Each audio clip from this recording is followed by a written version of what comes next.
From the Digital Media Center, on the campus of Southern Oregon University in Ashland, Oregon. This is Ramping Up Your English, an educational program for intermediate level English language learners. Here's your host for Ramping Up Your English, John Letts. Welcome to Ramping Up Your English. This is episode 114, and our thematic unit is Native Americans. Well, we continue with this. With each episode, we get a little bit closer to home, to Southern Oregon. And we're looking at our region in this episode, our region being the Pacific Northwest. Now, when I say Pacific Northwest, I mean from southeast Alaska, coming all the way south down the coast to the Redwood Forest. That's what we consider the Pacific Northwest. Well, today's future video is about the Native Americans who live in this region. And you might be surprised to learn that the Pacific Northwest included a culture that is different and unique, not so much like that of the Great Plains and the Rocky Mountains. We'll learn more by watching this video.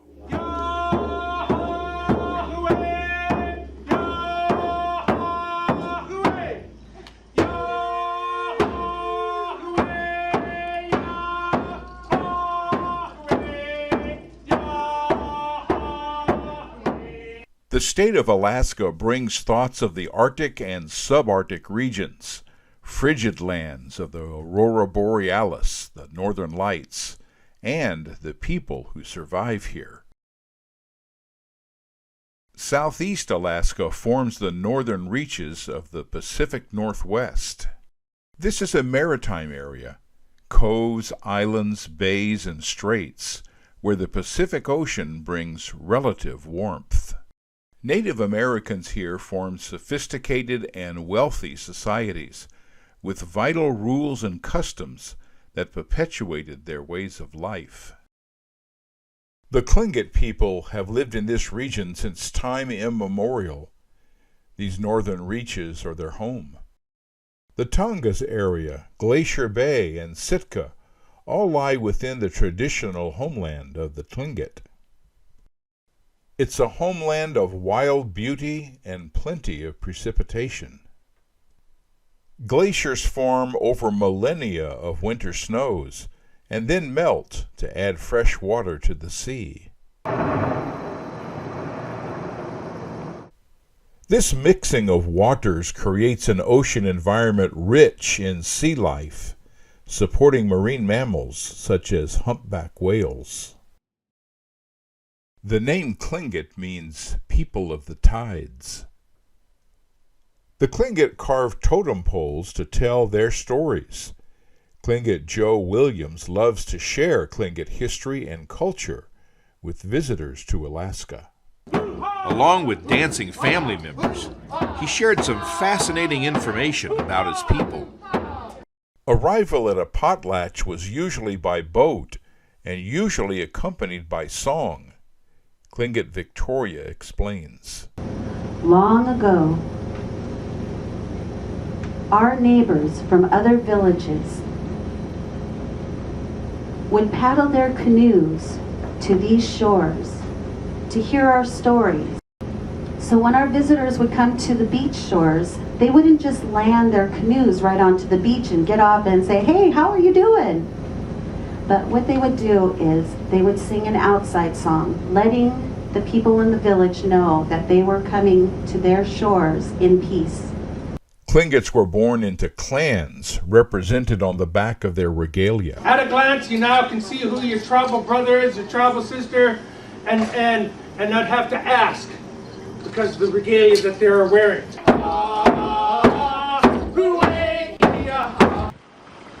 The Eagles are only one of many clans. The Bear clan is another. A Tlingit child will stay with their clan until married, but won't necessarily spend all that time with their mother.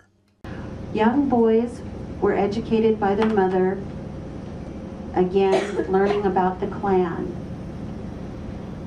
When the mother felt her son was ready to move on in his education, she would turn him over to her brother.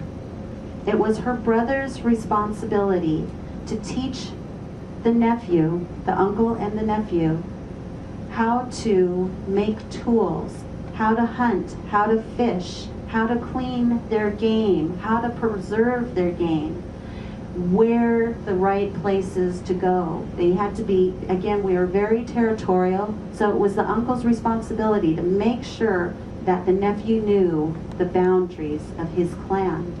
It was taboo to marry within one's clan. In this matrilineal system, the groom lived with the wife's clan. The Tlingit used planks from cedar trees to build longhouses with totem poles in front and carved corner posts. A longhouse would hold up to 40 to 60 people in one clan house. Could you imagine living with your brothers, your sisters, your aunties, your grandmas, your grandpas, children, all under one house? They all shared the cooking space.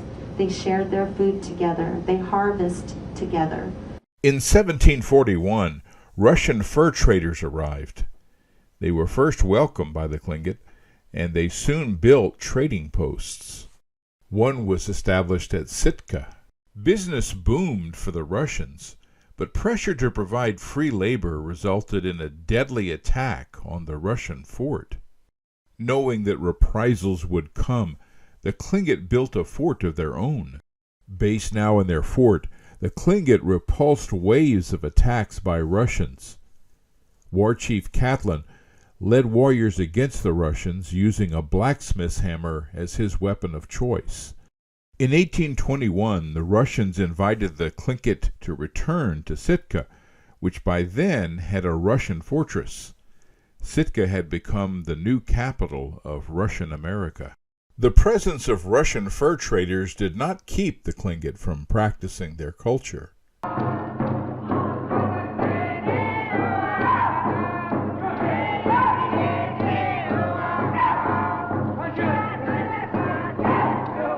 The same can't be said when the United States bought Alaska from Russia.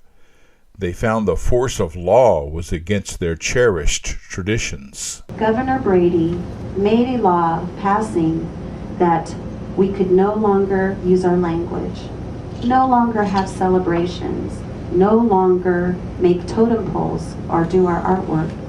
The tradition of the potlatch went back uncountable years. Special events like weddings and totem pole unveilings were marked by elaborate ceremonies. Neighboring communities were invited, and attendees were showered with gifts from wealthy leaders. Everything from boats to slaves were given away. After slavery was outlawed, copper shields became the most desired gifts. Still, the potlatch, so vital to indigenous economy and power structure, was banned. Not even the dances were allowed.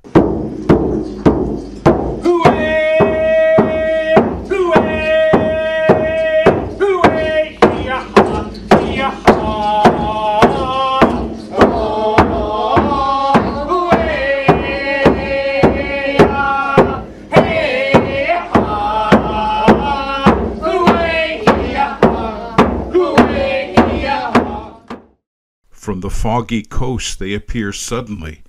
The terrifying sight of Haida war canoes brings on a desperate defense of the village. Some will be captured as slaves, and some will lose their lives. Then they seem to disappear into the fog. This is how some communities met the Haida.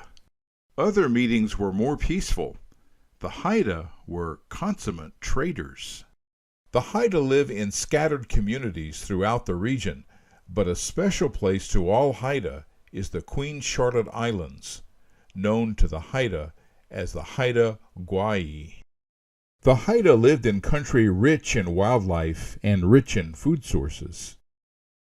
Streams provided salmon during spawning migrations, a major food source for Haida communities. The Haida were people of the water, as were other coastal people. They were also people of the land, having arrived here over 13,000 years ago. Over all that time, they became masters of navigation, trade, politics, and warfare. They developed a complex social system and a rich economy. They were also stewards and protectors of this stunningly beautiful place. Like their rivals, the Tlingit, the Haida lived in clan houses. They were made of planks from cedar trees. The cedar was also their source for their clothing, hats, totem poles, and boats. Like other people living in the northern reaches of the Pacific Northwest, the raven was an important figure in their cultural and spiritual life. The Haida emerged to life on Earth with help from Raven. Many stories began with the words, "Raven, walking on the beach." Raven fills the role as benevolent trickster, much as Coyote's role in Indian folklore further south. The raven and the eagle make up the two moieties, further subdivided into clans, into which every Haida is born. The Haida were masters of boat building. These large canoes bound together the various Haida communities, and made the Haida accomplished traders.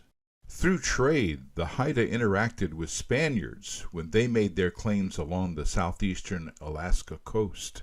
They also traded with Russian and English traders, and later with the United States. Their fall from power did not come from any battle. The smallpox epidemic of 1862 claimed up to 90% of Haida communities and weakened their dominance of the region. Hundreds of Haida villages were abandoned, like this old village site. The devastation was region-wide. Travelers reported visiting villages and seeing only dead inhabitants, victims of European diseases. In another blow to Haida culture, their children were taken away, far inland to schools where they were punished for practicing their culture or speaking their language. Deaths at these schools are being investigated by Canadian authorities. Recent years have seen improvement for the resilient Haida. The Queen Charlotte Islands have been renamed Haida Gwaii, where the Haida Heritage Center celebrates Haida culture.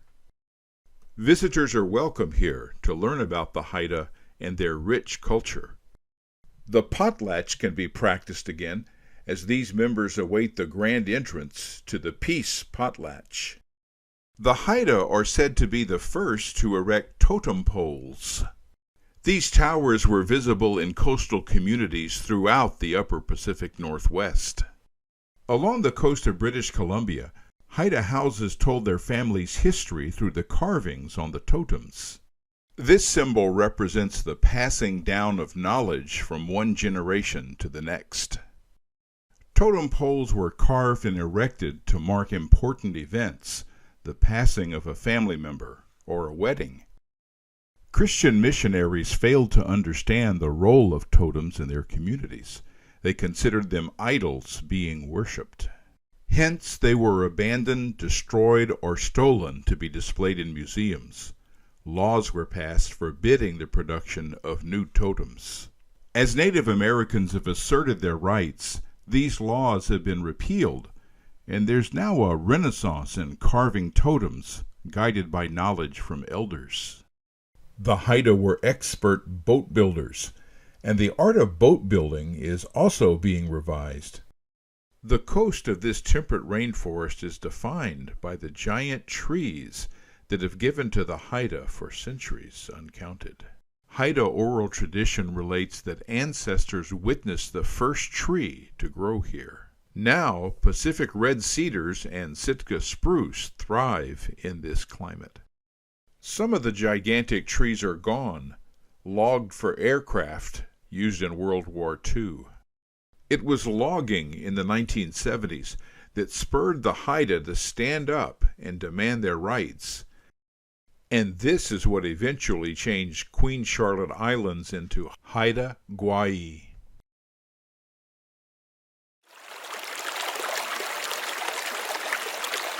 It's impossible to know the Pacific Northwest without knowledge of rain. Precipitation numbers are in the 3 digits of inches per year. It's mostly rain, but some snow falls in the region. At the southern tip of southeast Alaska live the Tsimshian. They also range into Canada. The political borders don't affect the weather, but they do impact Tsimshian history. In the Skeena River watershed, the Tsimshian lived for hundreds of years. At some point, according to oral history, the food supply ebbed, and the Tsimshian moved westward, closer to the coast. The interior suffered much colder winters at this latitude, without the moderating influence of the ocean. Catching and preserving salmon sustains the Tsimshian during the stormy winter months. Sockeye salmon make their spawning migrations, swimmers offering themselves to the Tsimshian. Swimming upstream from the coast, they seek the stream where they hatched out of eggs, to start the cycle all over again. The salmon were essential elements of Pacific Northwest life, feeding coastal and inland tribes. People depend on the return of the salmon. So do other beings, like the bear and the bald eagle. Some Tsimshian abandoned their inland homes and hoped for better times at the mouth of the river. That's where they encountered English traders. Before long, the Brits built Fort Simpson. Many Tsimshian settled around the fort to facilitate trade with the English. With trade came smallpox and missionaries.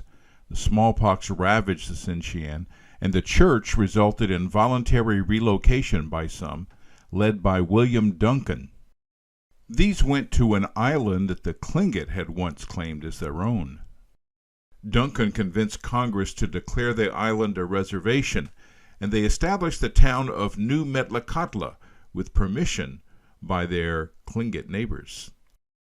Under Duncan's leadership, the Tsimshian of Metlakatla were able to maintain their cultural practices. Today, the Tsimshian enjoy a community longhouse with most elements from their traditional construction, including carved corner posts.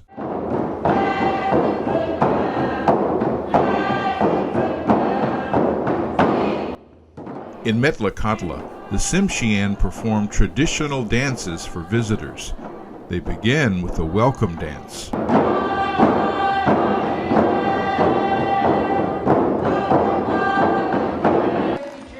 Our mistress of ceremony explained that the salmon is so important to the Tsimshian, introducing the salmon dance.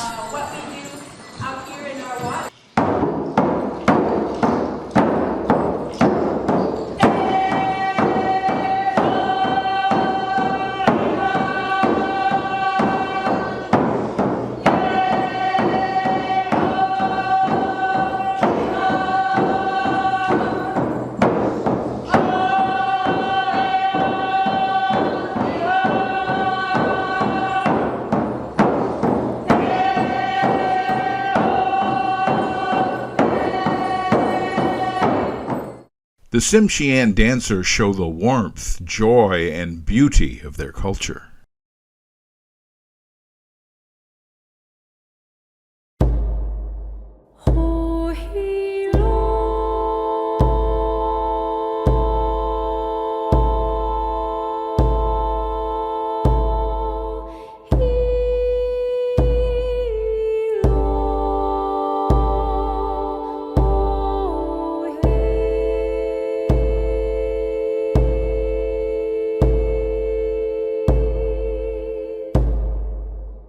Speaking of beauty, these are voices singing the Coast Salish anthem, a gift and a prayer. Moving south along the Pacific coast, we find Indigenous people in Canada's British Columbia and in Washington's Puget Sound. The Sitka spruce and red cedar forest are their companions, bridging the cultures of the Pacific Northwest. Prominent in this region are the Salish-speaking communities. Salish people also lived in part of Vancouver Island. The Olympic Peninsula was also their home. Theirs was a world of fog and temperate rainforest, lush, moss-covered trees, and soggy forest floor. They shared this realm with sea life, connecting to orcas, the largest porpoises. Orcas still visit this place in their pods. Salish people are still here to greet them. The abundance of the sea resulted in riches for the people who lived here. As in southeast Alaska, this coastal region supported societies that were highly structured, led by hereditary chiefs. The moist air from the Pacific Ocean is forced upward, where it cools enough to make snow during the winter. This results in glaciers. The runoff during the warmer months swells the creeks and rivers. The Keats River provides passage from the inland areas to the ocean. Some of the largest longhouses are found in this area. Some were homes for extended families, and some were places for gatherings, dances, and ceremonies. On Vancouver Island, the temperate rainforest receives rain almost constantly. These lush, mossy woodlands extend south along the coast of British Columbia and down to the Olympic Peninsula. Towns here hosted the potlatch, attracting neighbors who were invited to participate.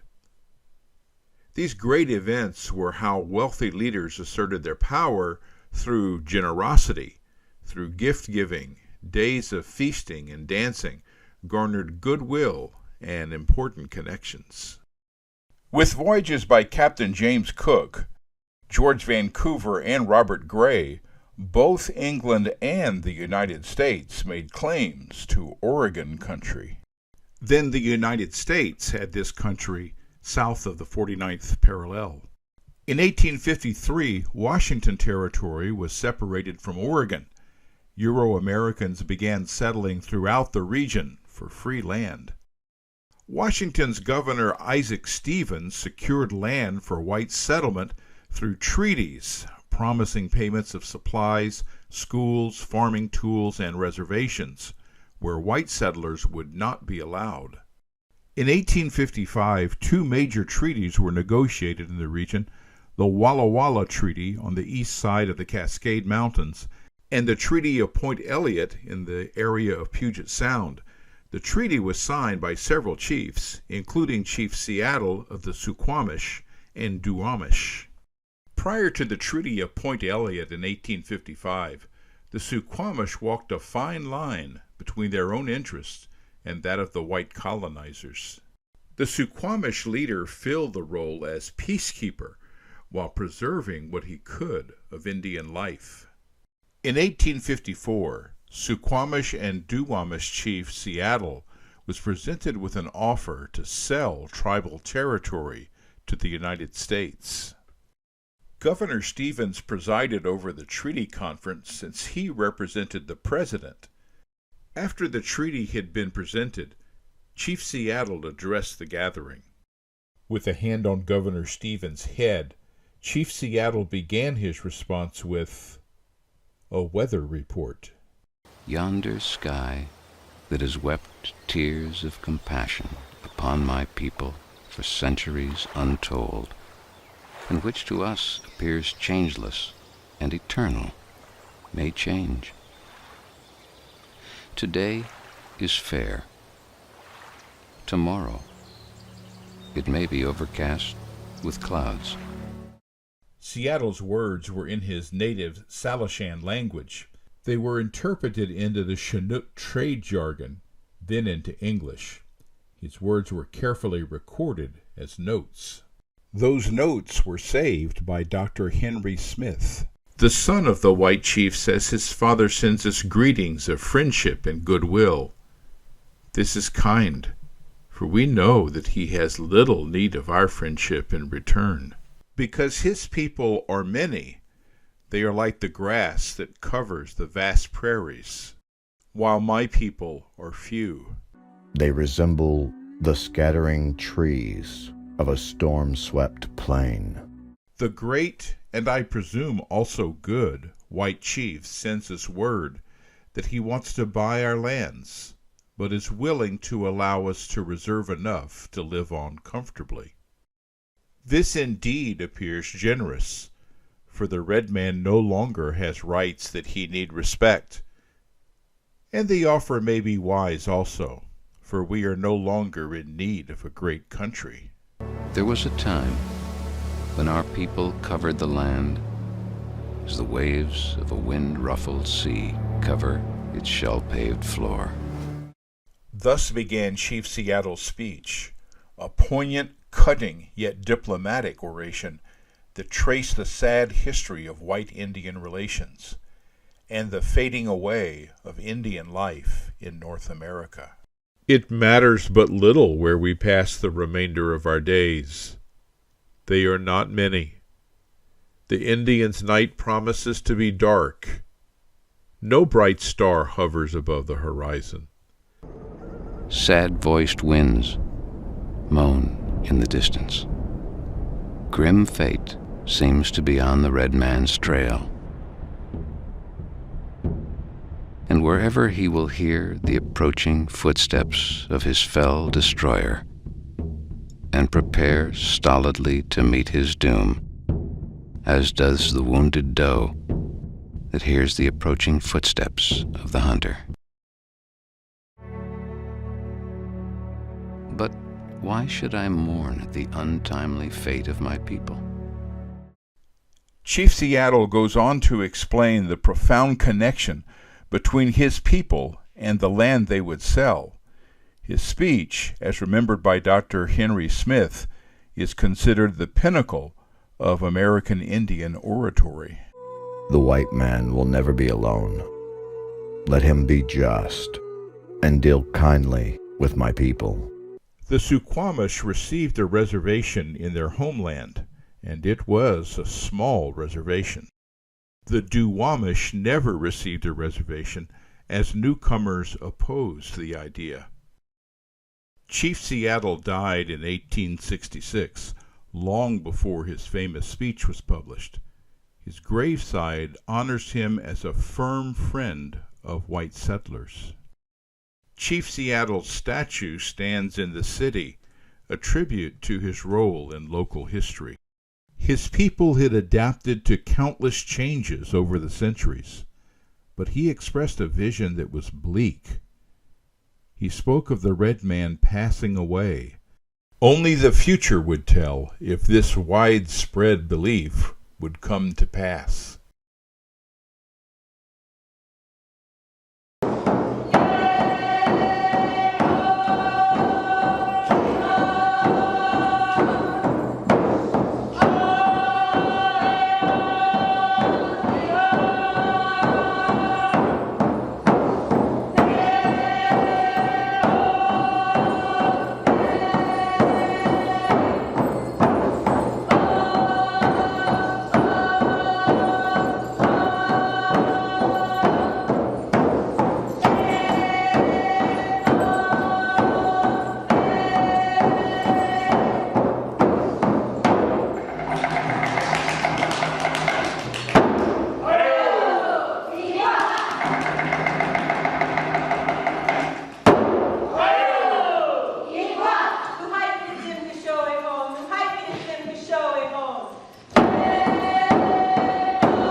And with that, we close episode 114 of Ramping Up Your English. I want to thank you, our viewers, for watching, and I want to invite you to join us next time for Ramping Up Your English. I'm John Letts. You've been watching Ramping Up Your English, a support program for intermediate level English language learners. Learn more. Visit our website at letscreate.org. You can also watch or download today's program at archive.org/details/roadtv. Join us next time on RBTV Voices for Ramping Up Your English.